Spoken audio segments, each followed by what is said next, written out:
Hello student, मैं विक्रम मौर्य आपके सामने बात करेंगे प्रायिकता। 10th वाले बच्चों के लिए बड़ा ही इंपॉर्टेंट टॉपिक हमने सेलेक्ट किया है। यहाँ से आपको बोर्ड में कम से कम 2 क्वेश्चन जरूर देखने को मिलेंगे। एक आपका MCQ क्वेश्चन बनेगा, मतलब बहुविकल्पीय प्रश्न, और एक हमारा क्या बनेगा, हमारा 4 नंबर का 4 मार्क्स का एक क्वेश्चन। तो सबसे पहले हम बात करेंगे, इसके पहले 10th वाले बच्चों को हम थोड़ा सा आइडिया दे दें। इसके पहले हमने कई टॉपिक पे डिस्कस किया है, जैसे 2 चर वाले रैखिक समीकरण क्या है, वास्तविक संख्याएं क्या हैं, उसके बाद हमारा मतलब द्विघात समीकरण क्या है, इन सब का हमने बेस्ट लेक्चर दिया है। तो आप इन लेक्चर को एकदम बिल्कुल टॉपिक वाइज लेक्चर को देखें और आप समझने की कोशिश करें। कहीं पर कोई डाउट होता है तो कमेंट सेक्शन में जाकर के अपने डाउट को क्लियर करेंगे। इसके बाद हम बात करेंगे कि प्रायिकता का मतलब क्या है। प्रायिकता मतलब आपको हमने यहाँ पर लिखा है कि प्रायिकता मतलब चांस या मौका या संभावना। जहाँ पर हमारी किसी चीज़ की संभावना होती है उसको क्या कहते हैं, प्रायिकता। जैसे हम कोई परीक्षा देते हैं तो परीक्षा में या हम पास हो सकते हैं या फेल, तो वहाँ हमारी 2 संभावना है, ठीक ना। तो या तो हम पास होंगे या फेल होंगे। तो पास होना या फेल होना, किसी परीक्षा में किसी छात्र का पास होना या फेल होना एक क्या है, प्रायिकता है। उसके बाद जैसे अभी वर्ल्ड कप 2023 में किसी मैच का जीतना, अभी वर्ल्ड कप 2023 का हुआ है, ठीक ना, ऑस्ट्रेलिया और भारत के बीच।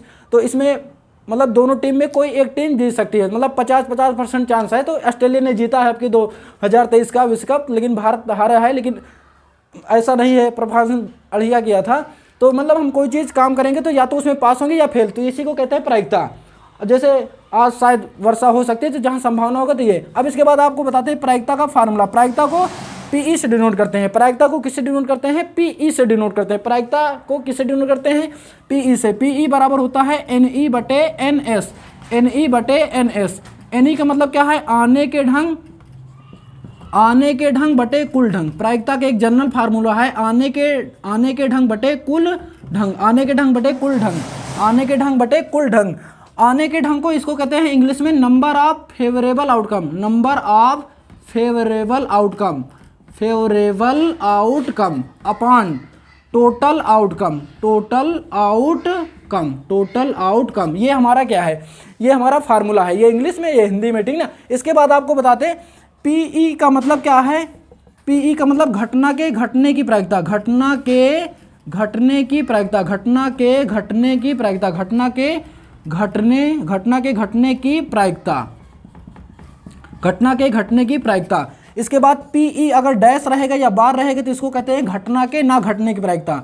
घटना के ना घटने की प्रायिकता। घटना के ना घटने की प्रायिकता, इसे क्या कहते हैं, घटना के ना घटने की प्रायिकता। और दोनों का योग हमेशा कितना होता है, PE प्लस PE बार या डैश बराबर कितना होता है, 1।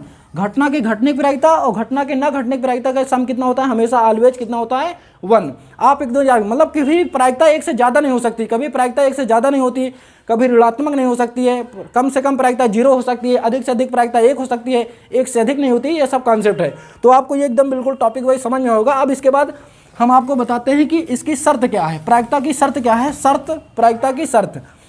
प्रायिकता की शर्त, यहाँ से MCQ क्वेश्चन बहुत पूछे जाते हैं। प्रायिकता की शर्त।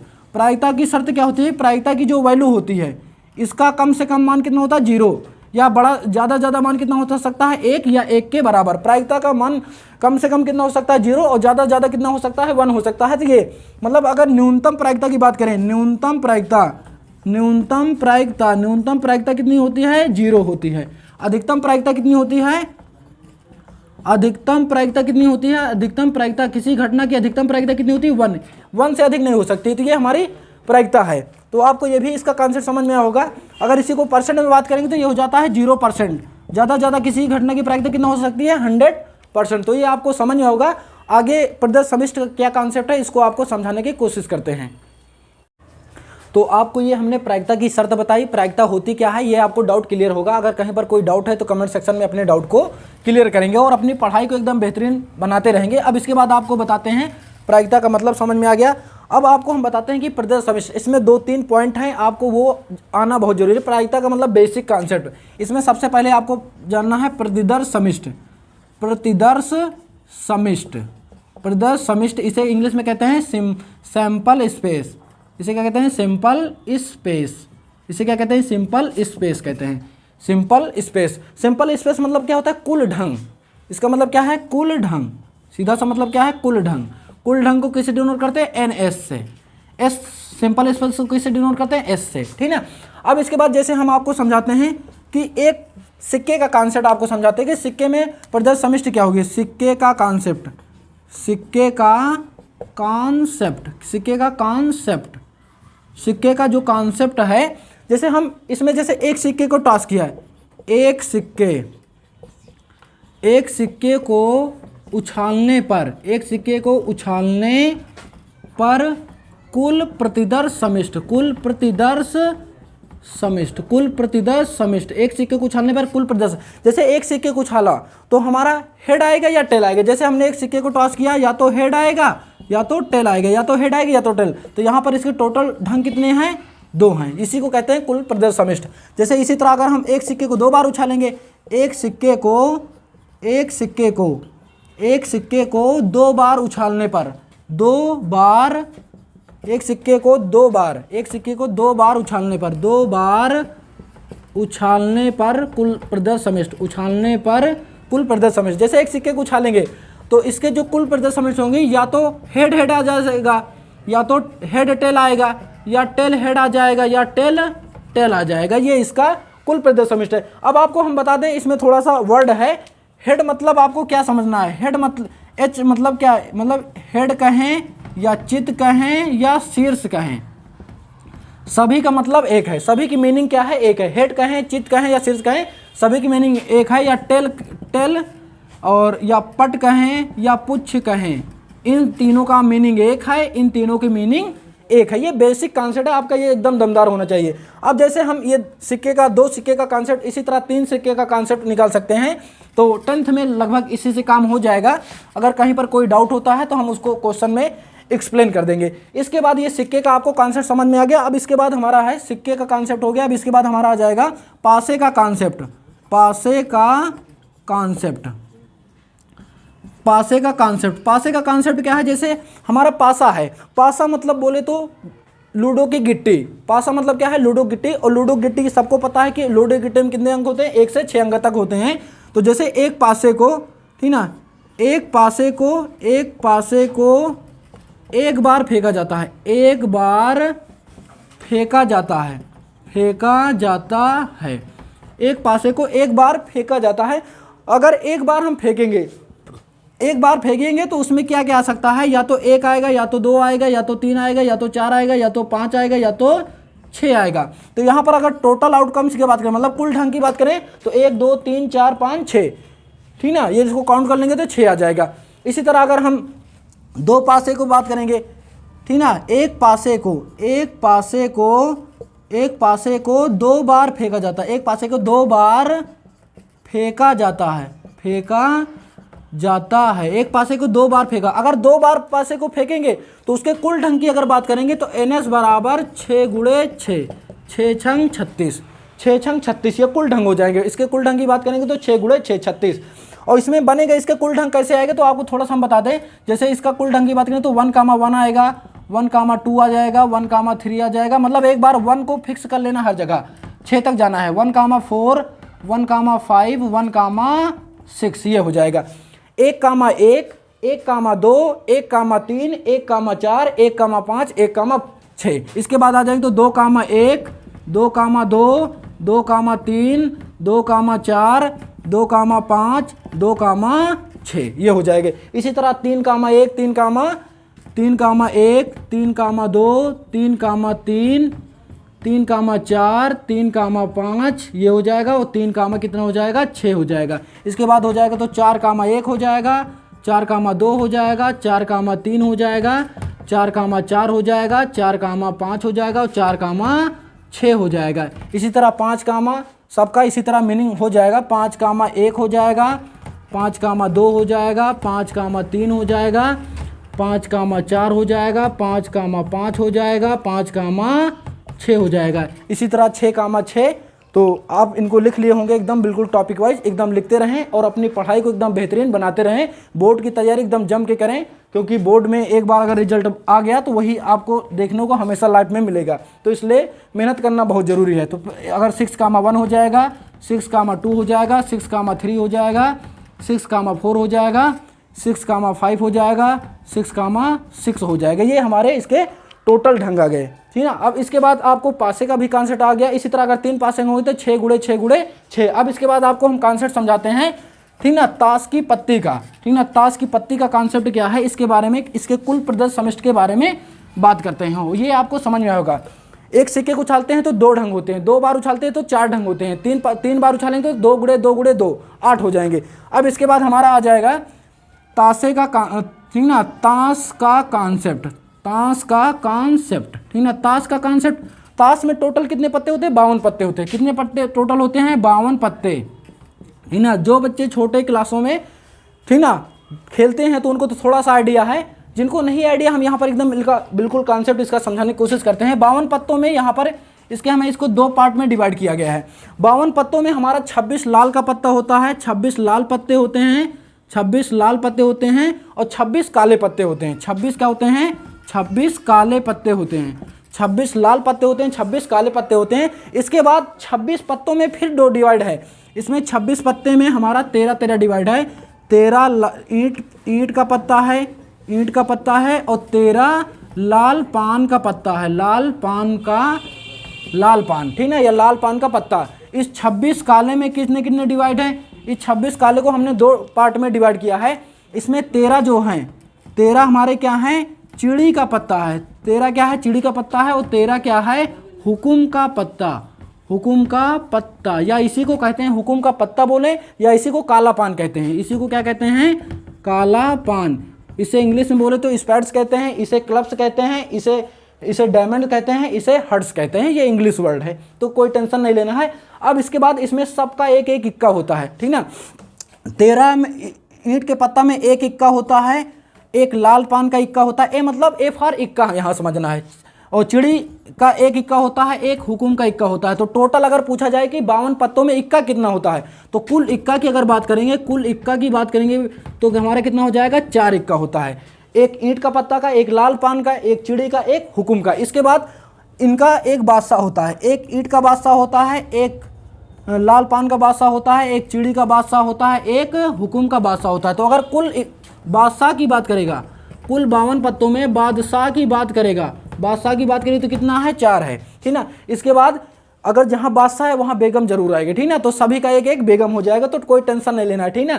तो एक बेगम इसकी हो जाएगी, बी मतलब बादशाह, बी मतलब बेगम, ठीक ना, समझ लेना है। एक बेगम इसकी हो जाएगी, एक बेगम इसकी हो जाएगी, एक बेगम इसकी हो जाएगी। तो कुल बेगम की बात करेगा तो कितना हो जाएगा, कुल बेगम की बात करेगा तो कुल बेगम की बात करेगा तो कितना हो जाएगा, 4। और सबका एक एक गुलाम होता है, ठीक ना, सबका एक एक क्या होता है, गुलाम होता है। तो आशा है आपने यहाँ तक कॉन्सेप्ट लिख लिया होगा और अपनी पढ़ाई को एकदम बेहतरीन बना रहे होंगे। अगर कहीं पर कोई डाउट है तो क्लियर करेंगे। अब इसके बाद आपको आगे बताते हैं, ये हो गया। अब इसके बाद हम आपको समझा देते हैं, ये हो गया। और सभी का एक एक क्या होता है, सभी पत्तों का एक एक गुलाम होता है। एक जोकर इसका होता है, एक जोकर इसका होता है, एक जोकर इसका होता है, एक जोकर इसका होता है। इसी को गुलाम कहते हैं, इसी को क्या कहते हैं, गुलाम कहते हैं। इसे क्या कहते हैं, गुलाम। तो कुल अगर गुलाम की बात करेंगे, कुल गुलाम की बात करेंगे, कुल गुलाम कितने हैं, कुल गुलाम कितने हैं, 4। कुल गुलाम कितने हैं, 4। और इसमें आपको एक कहता है कि फेस कार्ड की संख्या, ठीक ना, कुल फेस कार्ड की संख्या। तो जिन पे चित्र बना होता है, चित्र किस पे बना होता है, बेगम पे बना होता है, बादशाह पे बना होता है। और हमारा किस पर बना होता है, गुलाम हो गया, बेगम हो गई, बादशाह। जहाँ बादशाह है वहाँ बेगम जरूर है, ठीक ना। तो टोटल कितना हो गया, 12। कुल फेस कार्ड कितने हो गए। तो ये आपको समझ में आए कि मतलब इसका कॉन्सेप्ट। अब इसके बाद आपको यहाँ पर एकदम बिल्कुल कॉन्सेप्ट वाइज समझ में आया। इसके बाद सभी का 4-4 पत्ता। अब इसके बाद आपको बताते हैं कुछ क्वेश्चन, मतलब अभी आपको एक कॉन्सेप्ट और बताते हैं, फिर उसके बाद हम आपको कुछ क्वेश्चन करके दिखाने की कोशिश करते हैं। एक और हम थोड़ा आपको बता दें, एक साधारण वर्ष का कॉन्सेप्ट होता है। कौन सा भैया, वर्ष का कॉन्सेप्ट।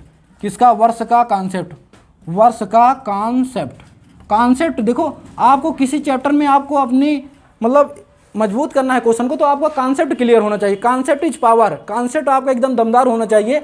वर्ष जो है 2 प्रकार के होते हैं। वर्ष कितने प्रकार के होते हैं, 2 प्रकार के। एक होता है नॉन लीप ईयर, इसे कहते हैं साधारण वर्ष।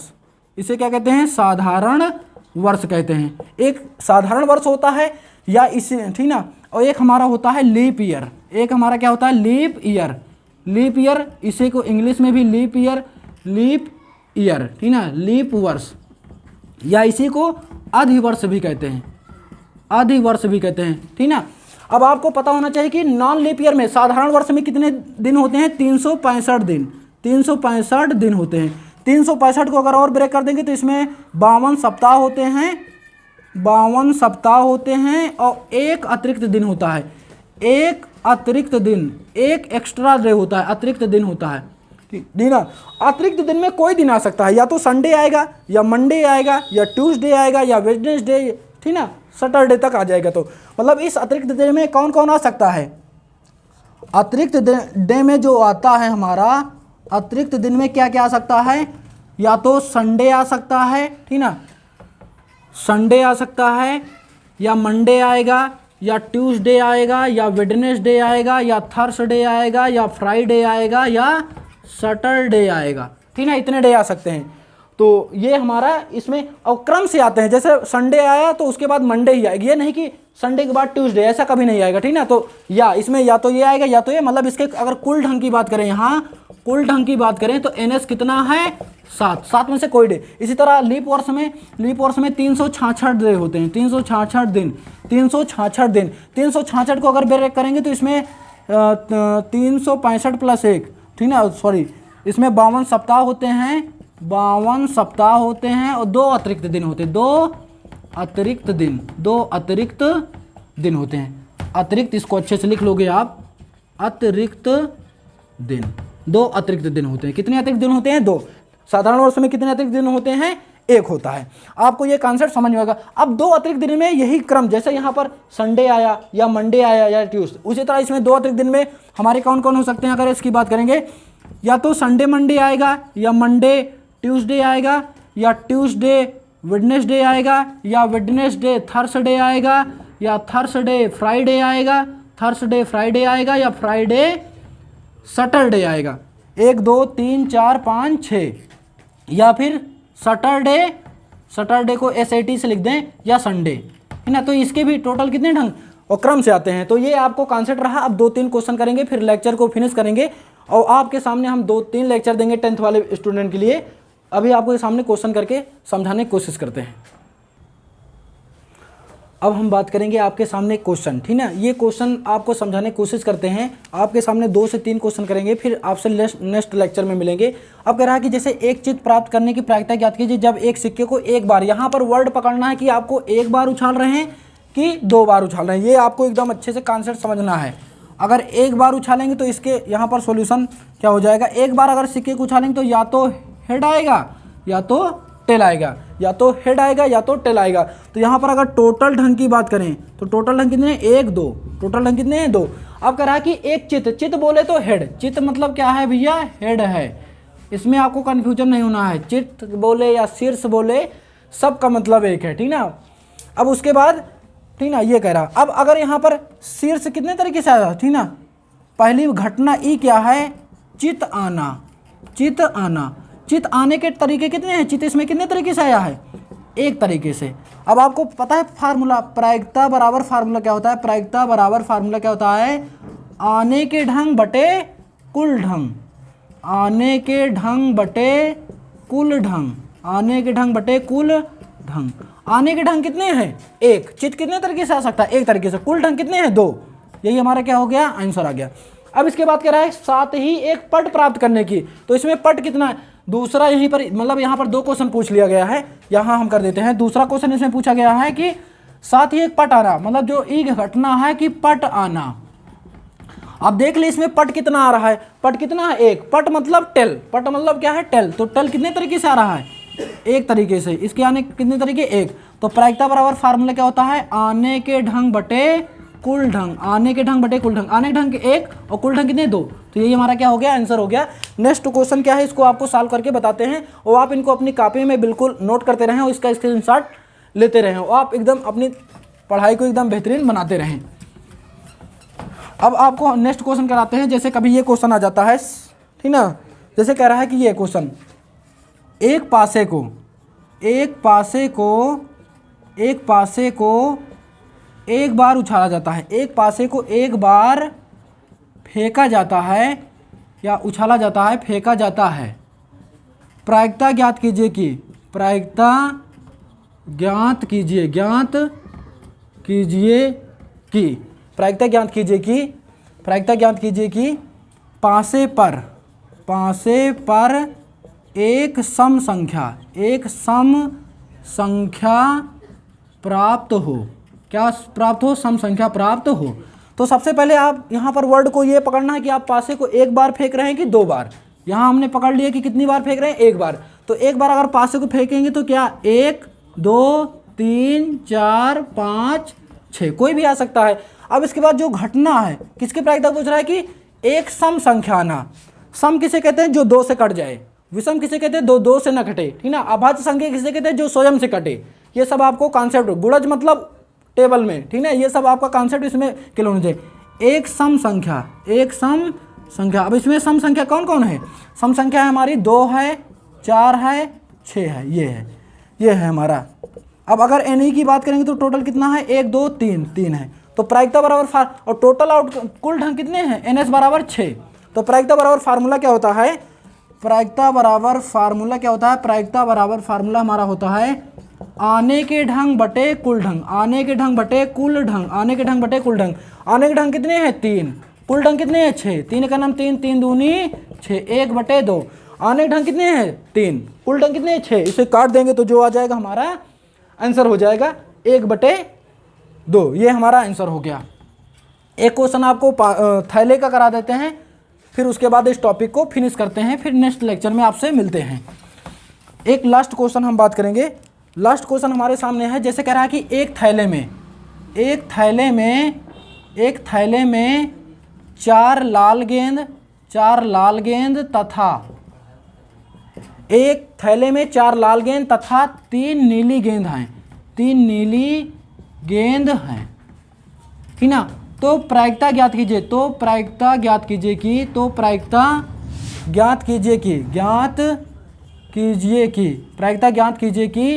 निकाली गई गेंद नीले रंग की हो,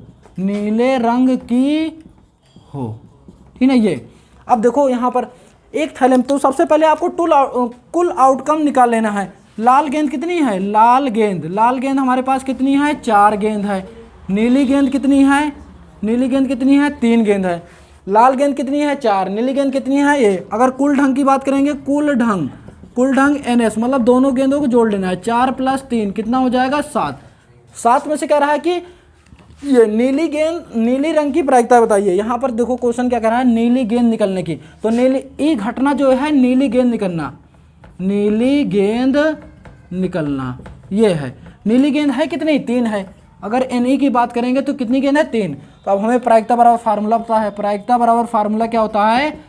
आने के ढंग बटे कुल ढंग, NE बटे NS। NE की वैल्यू क्या है? 3 है। NE की वैल्यू 3 है। टोटल ढंग कितने हैं? 7। तो ये हमारा क्या हो गया? आंसर हो गया। तो आपको एकदम सब टॉपिक समझ में होंगे। अब तब तक के लिए आप इन टॉपिक को एकदम क्लियर करते रहेंगे। फिर आपसे नेक्स्ट लेक्चर में मिलते हैं एकदम। और आप अपनी पढ़ाई को एकदम बेहतरीन बनाते रहें कि हम कैसे अपनी पढ़ाई को बेहतरीन करेंगे। तो आप पढ़ते रहिए। जय हिंद।